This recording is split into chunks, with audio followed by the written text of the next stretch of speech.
नमस्कार दोस्तों, स्वागत है आप सभी का हमारे इस यूट्यूब चैनल एग्ज़ाम द्वार में। तो दोस्तों, जैक बोर्ड क्लास 10th के जितने भी विद्यार्थी हैं जो कि साल भर नहीं पढ़े हैं, ठीक है, और जो साल भर पढ़े हैं उनके लिए भी ये वीडियो काफ़ी ज़्यादा इंपॉर्टेंट है। लेकिन जो मैक्सिमम बच्चे करते हैं कि पूरा साल भर नहीं पढ़ते हैं और सोचते हैं एक महीना में इतना नंबर लाएंगे, ठीक है, तो उनके लिए यह वीडियो काफ़ी ज़्यादा इंपॉर्टेंट है, ठीक है। तो दोस्तों, आप सभी का जो फर्स्ट एग्ज़ाम है सोशल साइंस का, ठीक है, सोशल साइंस का जो फर्स्ट एग्ज़ाम होने वाला है उस उससे रिलेटेड इस वीडियो में आप सभी को इतना इंपॉर्टेंट क्वेश्चन बताने वाला हूँ।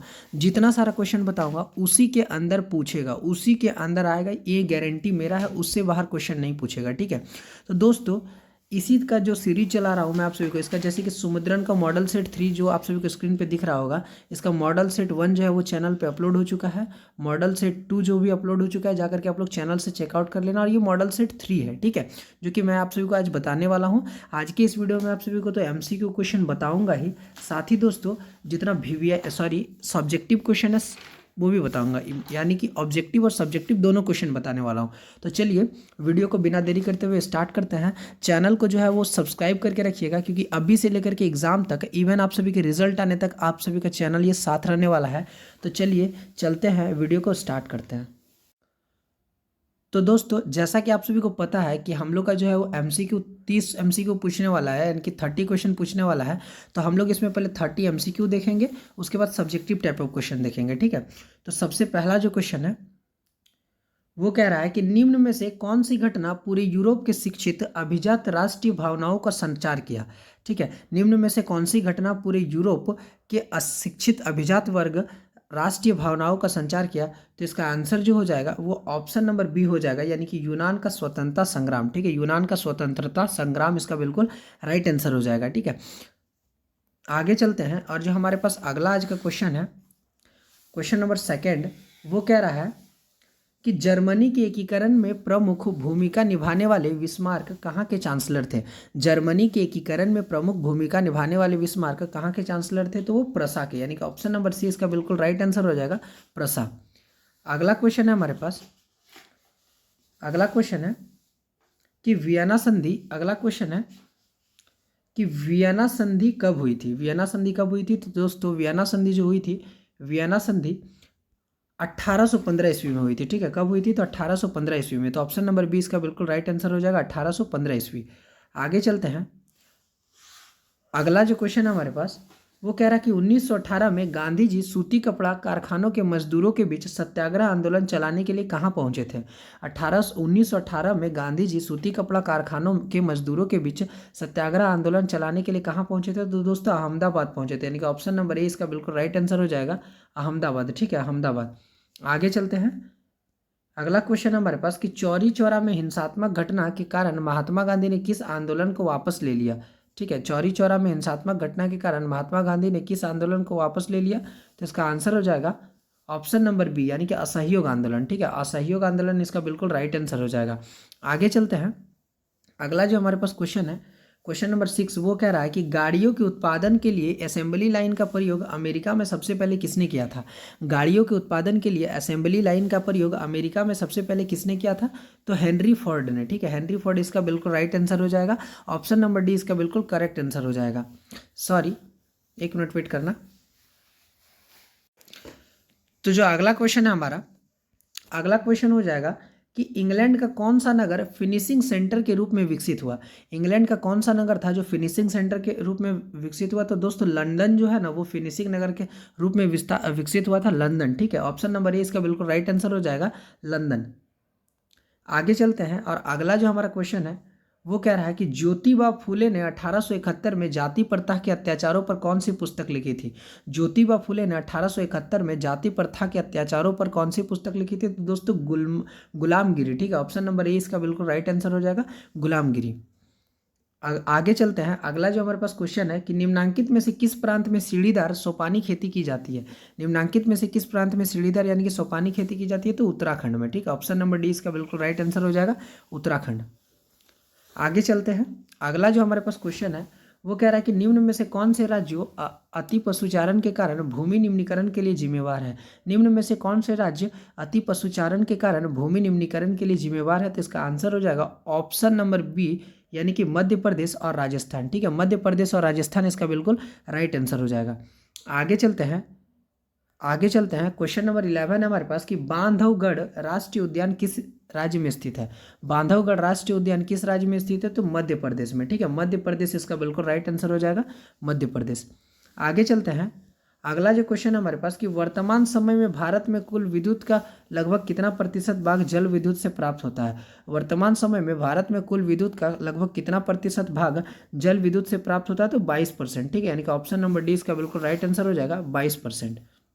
आगे चलते हैं और आज का हमारा जो अगला क्वेश्चन है उस पर फोकस करते हैं। उससे पहले यदि चैनल पर जो पहली बार विजिट करते जा रहे हो, चैनल आप सभी के लिए काफ़ी ज़्यादा इंपॉर्टेंट है, चैनल को जो है वो सब्सक्राइब करते जाइए। अगला क्वेश्चन है हमारे पास कि निम्न में से किस प्रकार को टकराव आगे बढ़कर अक्सर हिंसा और राजनीतिक अस्थिरता का रूप ले लेता है। ठीक है, निम्न में से किस प्रकार का टकराव आगे बढ़कर अक्सर हिंसा और राजनीतिक अस्थिरता का रूप ले लेता है, तो इसका आंसर हो जाएगा ऑप्शन नंबर बी, यानी कि सामाजिक इसका बिल्कुल राइट आंसर हो जाएगा। ठीक है, सामाजिक।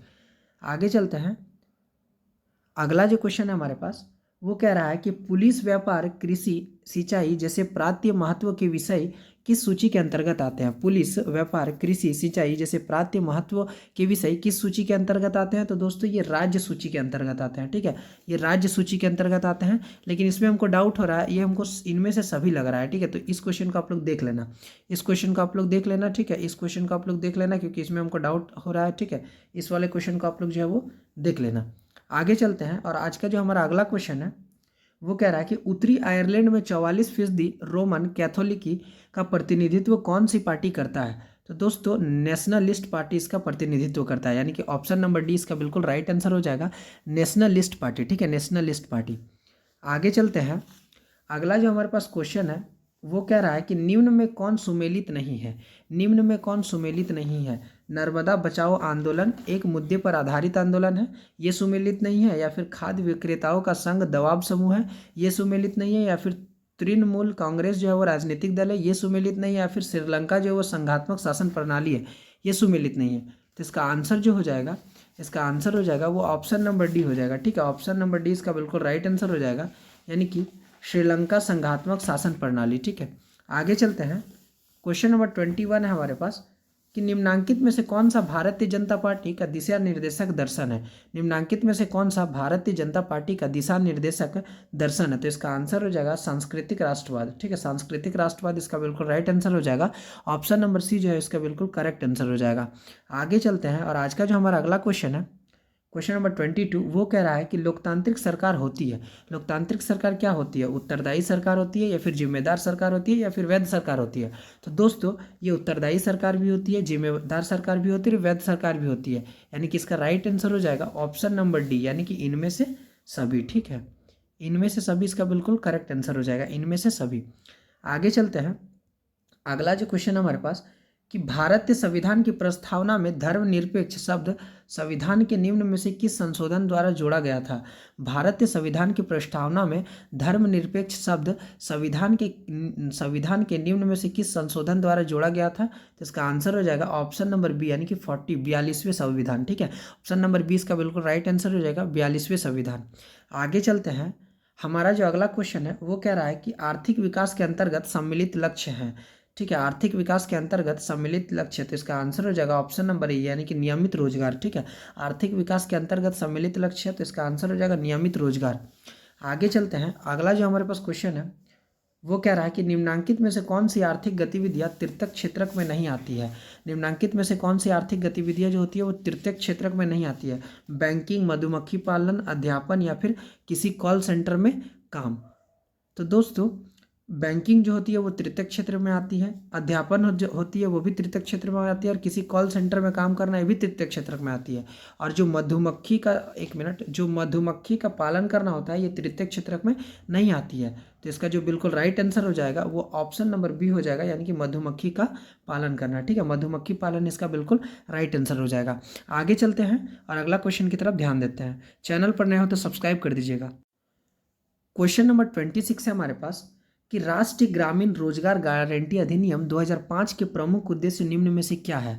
राष्ट्रीय ग्रामीण रोजगार गारंटी अधिनियम 2005 के प्रमुख उद्देश्य निम्न में से क्या है, तो दोस्तों इसका जो प्रमुख उद्देश्य होगा कि 100 दिनों की रोजगार प्रदान करना।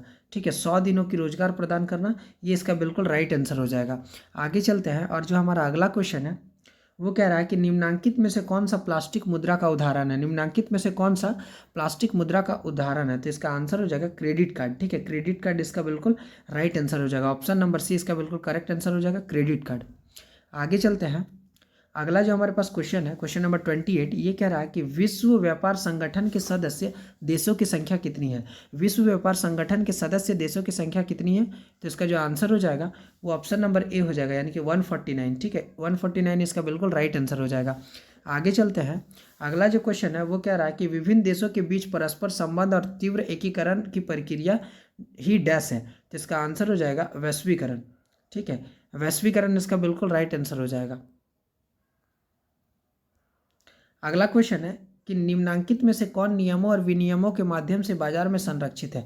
निम्नांकित में से कौन नियमों और विनियमों के माध्यम से बाजार में संरक्षित है, तो इसका आंसर जो हो जाएगा वो ऑप्शन नंबर बी हो जाएगा, यानी कि उपभोक्ता। ठीक है, उपभोक्ता इसका बिल्कुल राइट आंसर हो जाएगा।